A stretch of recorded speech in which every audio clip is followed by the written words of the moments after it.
Bonjour à tous, bonjour à toutes, bienvenue dans En route pour demain. Les fêtes approchent, alors vous avons fait une petite sélection de cadeaux auto, vélo, deux roues. On fera aussi un point sur les nouvelles mobilités. Est-ce que les trottinettes ont toujours le vent en poupe? Il ne semblerait pas.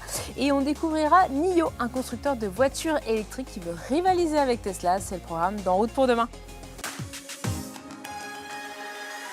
En route pour demain, présenté par Pauline Ducamp sur BFM Business et Tech Co. Et alors, ravi de vous retrouver cette semaine, d'autant plus que la magie de Noël est entrée dans ce studio. Comme les fêtes de fin d'année approchent, eh bien avec Julien Bonnet et Pascal Samama, on a décidé de vous faire une petite sélection de cadeaux pour les fans d'auto, pour les fans de deux roues de votre entourage ou à glisser à vos proches pour avoir le bon cadeau sous le sapin. Julien, je commence par toi. Tu es venu avec plein de livres. Alors, il y en a un, moi, qui me fait beaucoup rêver. C'est le livre de Maxime Joly qui s'appelle Les Flèches de Dieppe. Oui, complètement. En fait, c'est s'intéresser bien sûr à un monument de l'automobile dont on parle souvent dans En route pour demain, donc Alpine, qui va revenir un peu sur l'histoire de la marque. Donc c'est Maxime Joly qui l'a écrit, qui est journaliste spécialisé automobile, qui fait les essais notamment pour l'automobile sportive, et donc a publié ce livre en auto-édition. Donc c'est vraiment très complet. On retrouve si on ne connaît pas Alpine, ça va permettre de vraiment découvrir cette marque et son passé. Très intéressant. Donc, on rappelle rapidement, marque fondée en 1955 par Jean Rédélé, et donc qui a fait cette renaissance un peu récente avec les versions modernes. Donc là, c'est vrai que ça va être sympathique parce qu'on va vraiment pouvoir balayer tous les modèles. Et avec des modèles en plus assez inédits, moins connus que l'A110 classique et que la nouvelle. C'est ça, exactement. Et des photos inédites, donc vraiment un régal pour profiter de ces modèles conservés par des passionnés. Donc je le recommande vraiment. Il est à 39 € et c'est vraiment un parfait complément à la trilogie de livres que Maxime avait déjà écrit sur la saga RS, donc chez Renault, qui maintenant est complémentaire parce que finalement c'est le passage de témoin. Alpine a remplacé cette griffe RS chez Renault. Donc même maintenant chez Renault, on a cette fameuse griffe Alpine, édition Alpine. Donc voilà, finalement ce livre, il rend bien hommage à tout ça.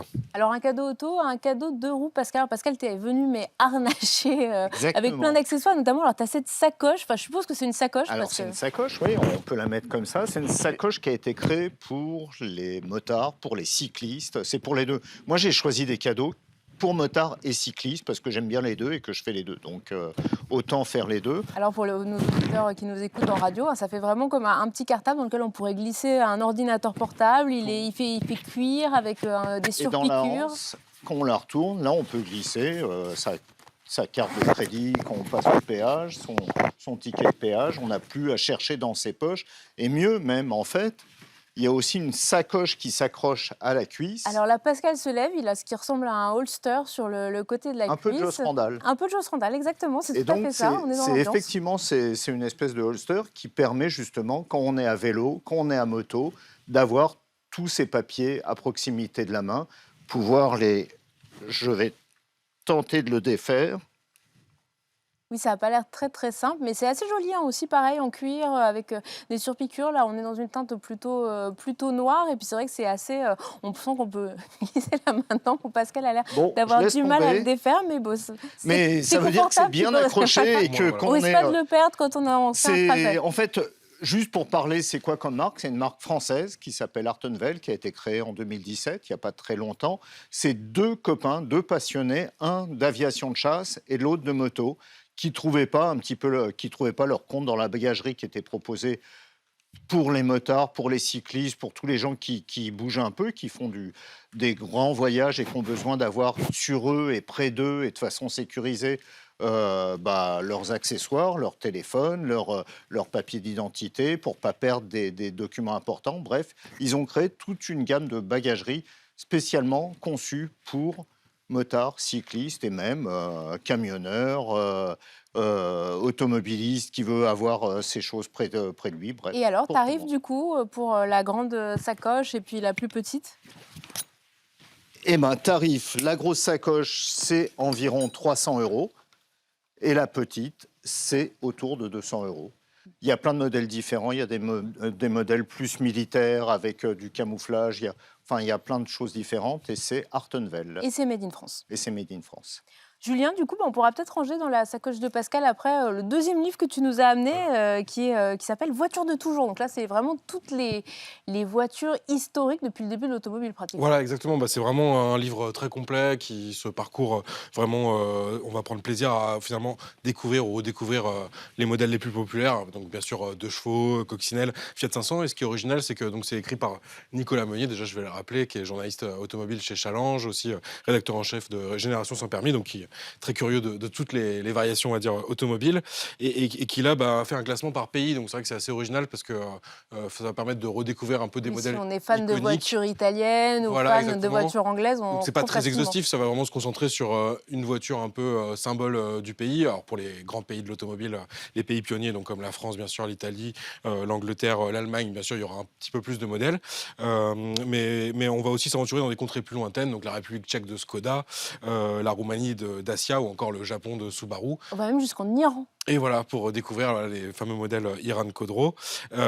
Et un classement des meilleures ventes par année. Donc en plus, on peut un peu éplucher justement les modèles les plus populaires par année. Découvrir que même sur des marchés assez importants, il y a des voitures qu'on ne connaît pas forcément. Et puis il y a vraiment des petites anecdotes très sympas. Par exemple, j'ai appris que Volkswagen avait lancé une Gol au Brésil, en plus de la Golf. Et en plus, ça fait écho un peu à l'actualité récente parce qu'on est sur la sonorité Gol du football. Voilà, et ça parle beaucoup au Brésil. Donc Volkswagen avait lancé ce modèle exclusif, donc à découvrir dans les voitures de toujours. Donc Tarif de ce beau Volkswagen livre. Gol. Tarif de ce beau livre. Oui, pardon, j'oubliais le principal. On est à 29,95 €, donc publié chez Hugo Images. Un beau cadeau abordable. Pascal, alors toujours côté des accessoires, on a un tour de cou.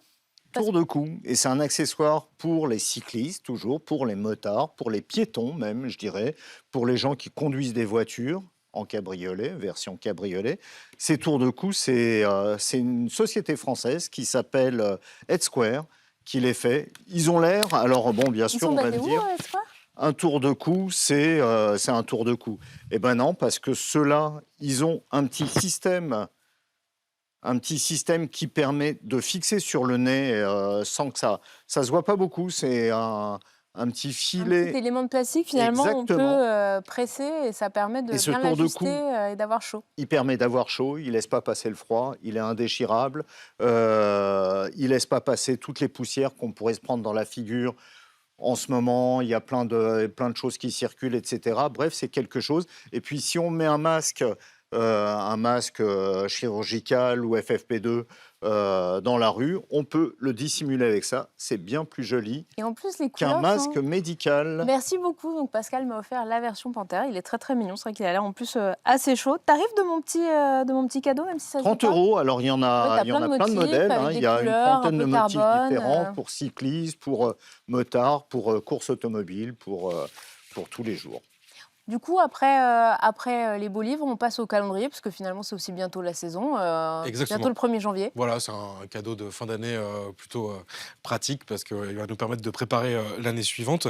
Donc, je commence finalement par, toujours chez Hugo Images, le même éditeur que Voitures de légende. Finalement, c'est l'occasion aussi de revenir sur un des grands événements de 2023, ce sera bien sûr les 100 ans des 24 heures du Mans, la course mythique. Donc, on se prépare bien pour cet événement avec 2 calendriers. Donc, le premier, un peu grand format. Il est à 15,99 € et on va finalement pouvoir organiser chaque semaine en redécouvrant un moment fort de cette course mythique, donc qui se présente comme ceci. Et en fait, voilà, vraiment pour chaque semaine, vous allez avoir une petite présentation. Là, par exemple, j'ai choisi par hasard une petite accélération sur la ligne droite des Hunaudières à 405 km/h qui avait été réalisée en 1988. Donc c'est vraiment sympa pour se préparer pour cet événement. Et en version plus compacte, on a celui-ci donc à 12,90 € qui va finalement être un peu plus sympa, sur un format réduit, avec une anecdote là vraiment par jour, alors que l'autre il se présente plutôt dans une présentation hebdomadaire. Et j'ai craqué pour un dernier petit calendrier aussi pour Pascal, donc à 9,99 €. On a le magnifique Une vanne motard par jour. Parfait pour les Secret Santa. Voilà, et je peux vous dire qu'en 2023, on va rigoler, je pense, a priori, tous les jours à la rédaction. Une vanne motard, c'est quoi, par exemple? Alors, on a testé, c'est vrai que c'est, on va dire, assez spécifique, donc je teste complètement au hasard, mais voilà, le 9 août, par exemple, je suis tellement accro à ma moto que l'été, sur la route des vacances, ma femme conduit notre voiture, et moi, je reste casqué sur ma moto derrière elle. Alors ça peut marcher dans l'autre sens aussi, hein. On peut aussi conduire on peut sa inverser moto les et blagues pour les emmener... Je connais des filles qui seraient capables de... Bon, je te le laisserai, et puis tu feras le test auprès de la communauté. La deux roues communauté et motard et motarde que tu connais. Du coup, on reste dans le deux roues, Pascal, avec le cadeau Toujours suivant. dans le deux roues, moto, vélo, etc. Un accessoire que je trouve indispensable, c'est le Quadlock. Alors le Quadlock, c'est quoi? C'est un support de smartphone. Il est fait pour les iPhones, pour les Samsung. Il y a un système dédié aux deux marques et il y a un système universel pour toutes les autres. Qu'est-ce qu'il a de particulier? Eh ben, une fois que le smartphone est accroché dessus, il ne bouge plus. Il ne peut pas s'arracher, il ne peut pas tomber. Quand on a une chute en vélo, en moto, il ne peut pas éjecter le téléphone. On ne peut pas nous le voler parce qu'il y a un système de sécurité. La touche bleue là, qui permet, enfin, il faut quand même appuyer fort pour pouvoir l'enlever, donc personne ne peut vous le voler pendant que vous êtes On ne peut pas sur l'arracher route. en passant. On ne peut pas l'arracher. C'est un système qui est assez impressionnant parce qu'il est réellement pensé, c'est australien. Et il y a je ne sais pas si on voit, il y a un amortisseur qui permet de ne pas faire subir au capteur du téléphone les vibrations quand on est surtout à moto. Ça peut dérégler le système d'autofocus et complètement bousiller le capteur photo de son appareil, de son téléphone. Donc, il y a aussi un amortisseur. Donc, c'est pratique et en même temps, ça protège le téléphone de Alors, ils ont même l'utilisateur. fait un système maintenant magnétique qui permet d'utiliser cette technologie-là dans une voiture ou même au bureau avec un système de chargement par induction. Bref, c'est un système que je trouve innovant, simple, pratique et sûr. Super accessible parce que 75 €, donc du coup à peu près. Donc finalement, Exactement. ça reste un cadeau, un joli cadeau, mais un cadeau abordable. Et pratique. Super, très bien. Écoutez, merci beaucoup à tous les deux. Moi, je repars avec mon petit cadeau de Noël et on passe tout de suite à l'invité de la semaine. BFM Business et Tech Co présente En route pour demain, l'invité. Symbole des nouvelles formes de mobilité, en plein boom après la pandémie, les trottinettes électriques, surtout celles en fait en libre service, font de plus en plus débat. À Paris, on a même parlé de les interdire, on leur a imposé de nouvelles règles et cependant, en fait, dans une période d'inflation des prix, finalement, la trottinette électrique, ça peut représenter une alternative de mobilité intéressante et du coup, on avait envie d'aborder toutes ces problématiques avec vous, Jocelyn Loumetto. Bonjour. Bonjour. Vous êtes délégué général de la FP2M. Alors la FP2M, c'est la Fédération des professionnels de la micromobilité, donc notamment tous les fabricants de ces divers trottinettes, gyropodes, tout ce qu'on appelle ces engins de déplacement personnel, les EDP dans le jargon. Et première question, les trottinettes électriques, c'est fini maintenant ? Ah non, c'est loin d'être fini. C'est loin d'être fini, puisqu'on a l'impression que, hormis quelques municipalités et certains médias qui ont l'impression que la France entière déteste les trottinettes électriques. Les trottinettes électriques, rien que l'année dernière, c'est 1 million quasiment de trottinettes vendues. Sur Paris, puisque Paris est un peu le centre de tout, l'année dernière, c'est 10 millions de trajets. 10 millions de trajets. Donc, tous les Français semblent plébisciter ce moyen de déplacement, mais très curieusement, il semble être tenu pour responsable de tous les malheurs de la sécurité routière sur l'espace public. Justement, comment vous expliquez ce revirement? Parce que Paris, mais aussi un certain nombre de grandes métropoles, avaient justement fêté l'arrivée en grande pompe de ces opérateurs, avaient certes mis des règles, mais finalement avaient plutôt célébré ça comme la mobilité de demain, la mobilité du XXIe siècle. Puis là, on a l'impression qu'on fait un virage à 180 degrés dans l'autre sens. Je ne serai pas aussi définitif sur l'enthousiasme premier de Paris, mais c'est vrai que Paris a fait beaucoup de choses. Paris a fait beaucoup de choses en termes d'encadrement, beaucoup de choses qui ont été reprises dans d'autres villes d'ailleurs. Les espaces, il y a 2000 espaces de stationnement. Tous les opérateurs aujourd'hui ont mis des systèmes où on ne peut pas stationner en dehors de ces espaces-là, sinon le compteur continue à tourner. On va dire le désordre qu'il y a eu au début avec des trottinettes qui traînaient un peu partout sur le trottoir a été largement réglé. Les opérateurs se sont engagés à faire énormément de choses et réellement, si on est objectif, entre 2019 et 2022, c'est deux mondes totalement différents. Et la trottinette, elle est rentrée dans le quotidien des Parisiens. Et effectivement, on est dans une période de révolution totale des transports à Paris, avec il y a eu les coronapistes qui sont venus accélérer l'utilisation des vélos libre-service, des trottinettes personnelles, des trottinettes électriques. Et je pense que Paris, ou certains Parisiens, ont un peu du mal à gérer le changement. La nouveauté. Exactement. Obligatoirement, les trottinettes viennent impacter, ou même les vélos, parce que n'oublions pas que les vélos, c'est quand même aussi une explosion d'utilisation. Donc, les pistes cyclables ne sont pas aujourd'hui remplies de trotteurs, sont remplies de toutes ces nouvelles mobilités. Et effectivement, elles bousculent des habitudes. Les gens vont devoir s'adapter, les trotteurs doivent s'adapter, les trotteurs, parce qu'eux aussi, beaucoup sont des nouveaux usagers, notamment quand on est sur du free floating. Beaucoup doivent apprendre à maîtriser cet engin qui n'est pas un engin de divertissement, mais qui est bien un engin de mobilité. C'est un vrai véhicule. C'est un vrai véhicule. C'est notre travail quotidien. Rien que entre mai de l'année dernière et cette année, nous avons organisé plus de 300 opérations sur l'espace public pour sensibiliser, expliquer, rappeler aux gens qu'une trottinette électrique, c'est d'abord un engin pour se déplacer et non pas un engin simplement pour du loisir. Il y a une nouvelle réglementation du coup qui a été introduite à partir du 28 novembre. Par exemple, les mineurs ne pourront plus louer les trottinettes en free floating à Paris. Il va y avoir une plaque d'immatriculation. Est-ce que finalement le but c'est pas de se recentrer vers la trottinette personnelle, le véhicule que je possède et auquel je fais peut-être plus attention qu'à un véhicule en libre service où je vais peut-être être moins attentive? Juste peut-être, il n'y a pas de nouvelle réglementation. Il y a de nouvelles prescriptions comprises les opérateurs. Ce sont des opérateurs privés qui ont toujours considéré que, par exemple, leur service était réservé aux majeurs. Donc, depuis très longtemps, beaucoup d'opérateurs interdisaient ces services aux moins de 18 ans. Et maintenant, ils ont mis en place des services de détection pour pouvoir bien certifier que l'utilisateur a un certain âge.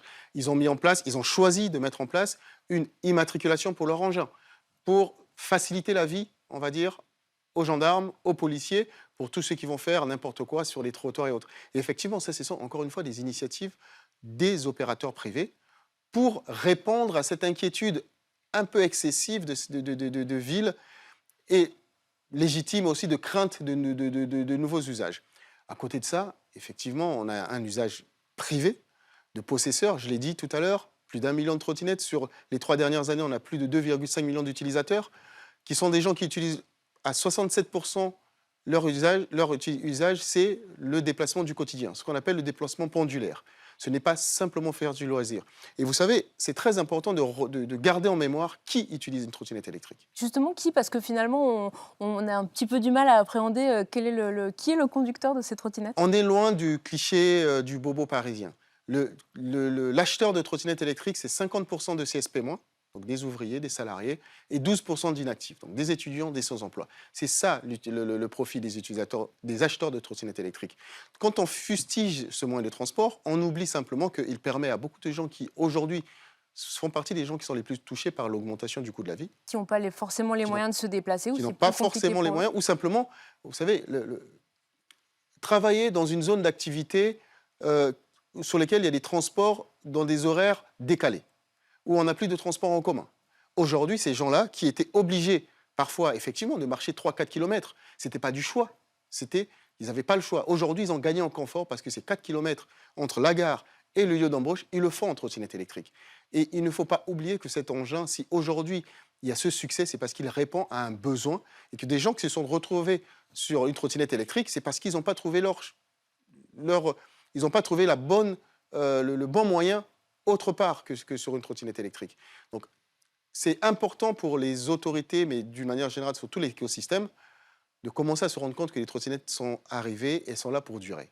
En tout cas, Jocelyn Loumetto, merci beaucoup de nous avoir éclairé sur tous les débats qui agitent le secteur des nouvelles mobilités, notamment les trottinettes électriques ces dernières semaines.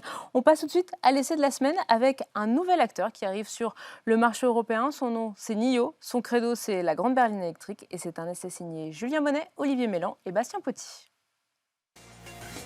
BFM Business et Tech & Co présente En route pour demain, l'essai.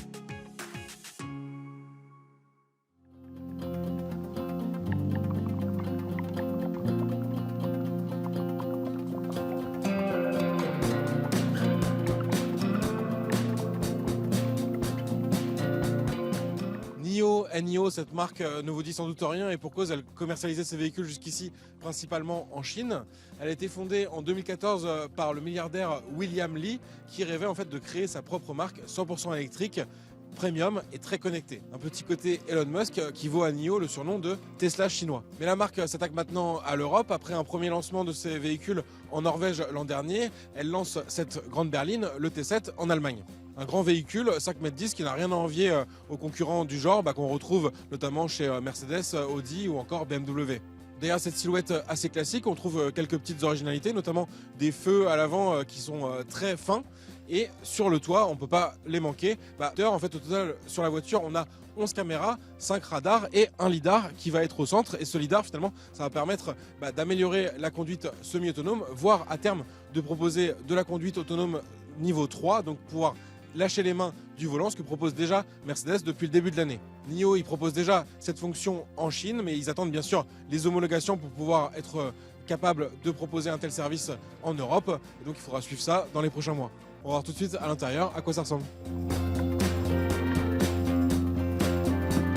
À l'intérieur de cette T7, on découvre un habitacle assez épuré, mais aussi technologique et luxueux, notamment avec une très bonne qualité de finition. Mention spéciale pour la console centrale, avec ce faux bois plutôt joli qu'on retrouve aussi sur la planche de bord, et ce sélecteur de mode qui se révèle assez joli et en plus très pratique pour passer rapidement du mode parking à la marche arrière ou la marche avant. On a également de nombreux rangements au niveau de cette console centrale, justement. D'ailleurs, c'est à noter, on n'a pas de boîte à gants, mais on a aussi beaucoup d'espace, notamment pour les passagers arrière. NIO, sur cette grande berline, ils ont clairement choisi de privilégier le confort des passagers par rapport au coffre, qui lui est d'un volume assez réduit. Le principal point commun avec Tesla, on le retrouve finalement au niveau de l'écran tactile qui va servir à commander toutes les fonctions du véhicule, une grande tablette en position verticale. On peut noter que comme Tesla, NIO a choisi d'utiliser son propre système d'exploitation et ne propose pas par exemple un Android Auto ou un CarPlay, mais c'est vrai que ce système il se révèle assez ergonomique. On a notamment un volet des raccourcis vers ses fonctions favorites qu'on va retrouver très facilement en glissant sur la gauche. On a également les commandes de clim qui sont directement sur l'écran. Ça c'est pas toujours pratique, mais finalement ici c'est plutôt bien fait et on va gérer les flux d'air vraiment comme dans une Tesla. La vraie petite différence avec Tesla et les autres constructeurs, elle va se jouer finalement derrière cette tablette tactile. On retrouve un petit module qui ressemble à une tête qui va vous fixer pendant la conduite avec ses deux petits yeux. Elle s'appelle Nomi et c'est l'intelligence artificielle de cette NIO. Je peux l'invoquer simplement en disant « Hi Nomi ». Hi there. Voilà, et ça va me permettre finalement de pouvoir lui donner des instructions, lui demander des consignes de navigation par exemple. Et c'est vrai que au début c'est un peu déroutant parce qu'elle va se mettre à vous parler pendant la conduite, mais finalement on s'habitue assez bien et sa présence elle se révèle assez humaine pour une intelligence artificielle. On part tout de suite sur la route voir ce que donne cette T7.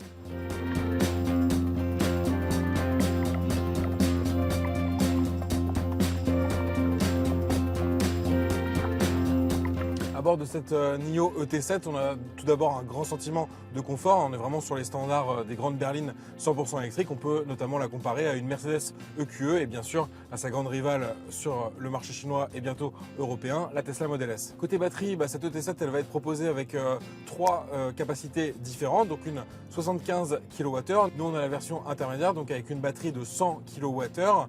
Elle a une autonomie officielle de 700 km. Nous, quand on l'a prise chargée à 100% ce matin, elle affichait 560 km au compteur.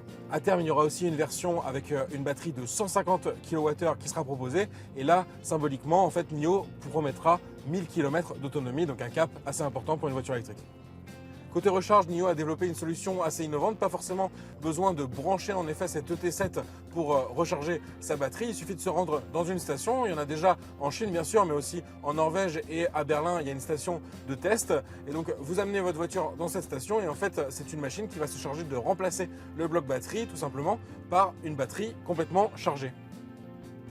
On dispose de deux moteurs électriques dans cette NIO ET7, un à l'avant, un à l'arrière, pour une puissance cumulée de 653 chevaux et 850 Nm. Donc c'est ça qui va donner toute la capacité d'accélération à cette grande berline qui reste confortable, mais qui peut aussi aller très vite. On découvre ça tout de suite sur circuit.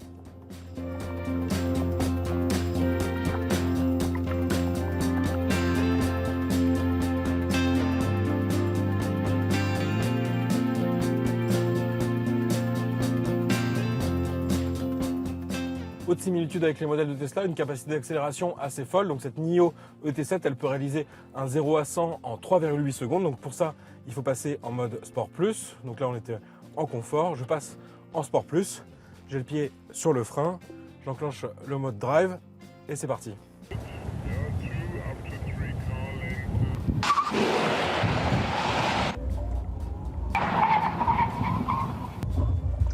Ça secoue.